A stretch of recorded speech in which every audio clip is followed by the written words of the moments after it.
5 नियमों से पहला नियम है शौच। शौच का अर्थ है शुद्धि या शुचिता या पवित्रता। शारीरिक और मानसिक, यानी सिर्फ शरीर को साफ रखना ही शौच नहीं है, बल्कि मन को पवित्र रखना भी शौच है। इसमें शरीर और मन को सभी प्रकार से पवित्र रखने की आवश्यकता है। शरीर की गंदगी मिटाने के लिए शरीर को बाहर से स्नान, वस्त्र और स्थान, भीतर से सात्विक एवं उचित अन्न और जलपान, शटक्रिया, मल त्याग आदि से शुद्ध रखा जा सकता है। मन की अंतःशुद्धि, राग, द्वेष, बुरे विचार, बुरी भावनाएं, गलत धारणाएं आदि को त्याग कर मन की वृत्तियों को निर्मल और पवित्र करने से होती है और ध्यान, संत समागम और गुरुमुखी शास्त्रों के श्रवण से होते हैं। विद्या, ज्ञान, सत्संग, संयम, धर्म आदि और धनोपार्जन को पवित्र रखने के उपायों से मन की शुद्धि होती है।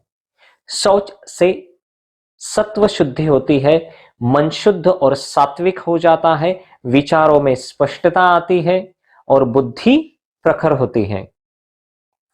आंतरिक शुद्धि का पालन करने से व्यक्ति बलवान बनता है।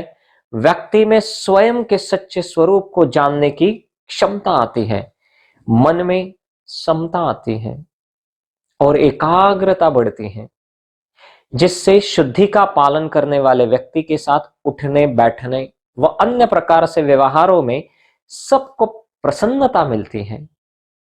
मन की शुद्धि शरीर की शुद्धि से कहीं अधिक महत्वपूर्ण है, परंतु मनुष्य जीवन के अधिक साधन, समय, धन आदि शरीर की शुद्धि में ही लगाए जा रहे हैं।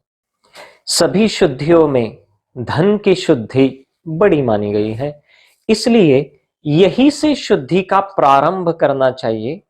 जिस मनुष्य का धन अशुद्ध है, उसका ज्ञान, उसका कर्म, उसका व्यवहार, उसका आहार भी अशुद्ध ही होगा। उसके जीवन में तपस्या नहीं होगी और उसे समय की महत्ता का बोध नहीं होगा। बिना तन मन की शुद्धि के योग के मार्ग में प्रगति नहीं हो सकती। इसलिए साधक को तन मन को शुद्ध रखने का प्रयास करना चाहिए। विवेकपूर्ण आहार विहार के माध्यम से शरीर और मन को विशुद्ध करने के उपाय में प्रयत्नशील रहना चाहिए, जिससे योग साधना दुखदायक ना हो बल्कि सुखदायक हो। पृथ्वी, जल, अग्नि, वायु एवं आकाश की शुद्धि से मनुष्य की शुद्धि होती है और इनकी अशुद्धि से मनुष्य की अशुद्धि होती है। तो शौच से तात्पर्य शरीर की आंतरिक और बाह्य स्वच्छता या परिशुद्धता है।